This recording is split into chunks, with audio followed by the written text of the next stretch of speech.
That's crazy, dude. You would do 2 watch videos in a day? Well, this is more of an experiment.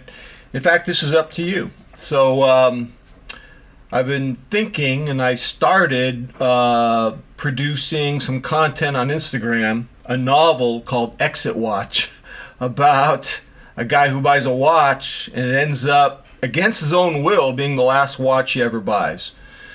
And so I put the first chapter on Instagram, and I thought I would just read this very short chapter to you. It's like 5 minutes long. And if you like it, I'll continue doing it. If you don't like it, I'm not going to do it. I'll just post these on Instagram. We'll see. All right. College writing instructor Baines found himself annoyed with the irony that as he sat in his office reading an online article about social media's adverse effects on the attention span, he grew antsy and quit the article midway to post on Instagram a photograph of his favorite diver watch on a waffle strap. He knew from experience that the flurry of likes for his photograph would no longer feed his self-esteem with delicious dopamine. He would merely feel anxious and unfocused, a condition that would prompt him to promise to stop posting. But then he'd get bored, reading an article or grading essays, and to break the tedium, he'd violate his no-posting resolution. His failure to resist the compulsion to post photos of his watches had instilled a mantra that he repeated to himself throughout the day, as if to utter these words would result in the desired transformation. Self-control is a superpower. He looked out the office window as a large, broad-chested squirrel climbed a telephone pole, balanced atop the wire, stood up as if to glory in the Southern California sunshine, then looked down at Baines and seemed to cackle at him.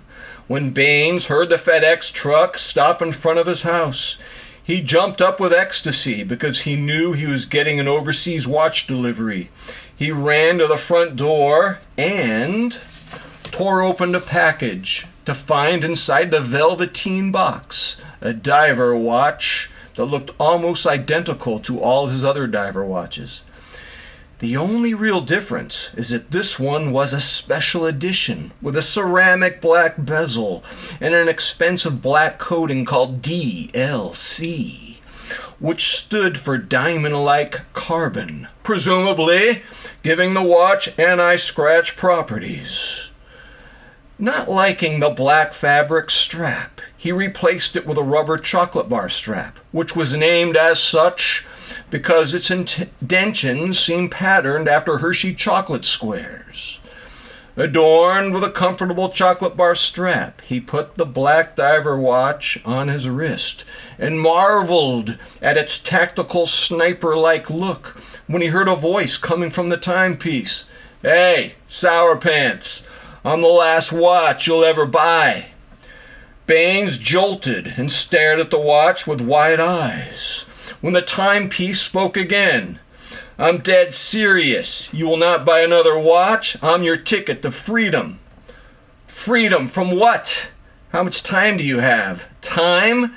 Do you know what time it is? Come on, Sour Pants, get in the game." Baines was momentarily distracted when the squirrel cackled again. He looked at the squirrel's bulging eyes, staring straight into his. "Eyes back on me, buddy. You don't own me, I own you now. Got it?" Baines said to himself that what was happening was ridiculous. But on the other hand, he knew he had reached a point in which an exit watch was inevitable. He just didn't know it would talk to him. No, talk wasn't the right word. The watch did not talk to him the way he would have a civil conversation with a friend. Rather, the watch barked at him like an army sergeant, and no ordinary sergeant either. The timepiece's vocalizations were those of Vince Carter, the cantankerous gunnery sergeant who was in a constant state of outrage in the 1960s TV comedy Gomer Pyle, U.S. MC. "This is no ordinary watch," Baines said to himself. "This is an exit watch, and a talking one at that. My life has been pushed into a new direction, and there is no going back." Not knowing what to do with a talking watch, Baines pretended that everything was normal. He sat back at his computer, graded online essays, when the exit watch talked again. "Hey, Sour Pants, get off your butt and get in the garage. It's time for kettlebells." "My name is Baines. From now on, you go by either Sour Pants or Fat Face. Am I clear?" "Yes, sir." "Good. Now suit up in your gym clothes. It's time to work out." "But I was about to make a YouTube video. My subs are waiting for me to give a live review of my new special edition diver." "You mean to tell me you'd skip a workout so you could make another lame video about watches? Come on, fat face. It's time to shed some of that baby fat. You look like an overfed Shar-Pei dog with a glandular condition. I need to see you suited up in the garage at 1000 hours. "You can't work out with me. You cost me $3,000. You'll get scratched." "You don't seem to understand, Sour Pants. I don't come off your wrist, ever. Even if you tried to take me off, you couldn't. I'm in charge now." As if to test the exit watch's words, Baines tried to undo the strap, but no matter how hard he tried, the watch would not budge. It was as if the watch generated a life force that rendered Baines helpless. The exit watch laughed, then said, "See what I mean, fat face? You need to comply with my orders. I'm in charge now." All right, it's the end of chapter 1. Was that too long?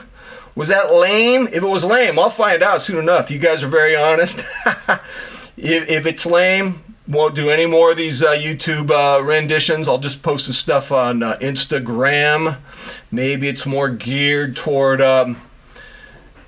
reading on Instagram. I'm just a baby in social media. I'm new to social media. Kind of. New, really? It's all relative. All right, ladies and gentlemen, tell me what you think. Vote yes or no for reading these short chapters of the Exit Watch novel on YouTube. And until next time, I'm out.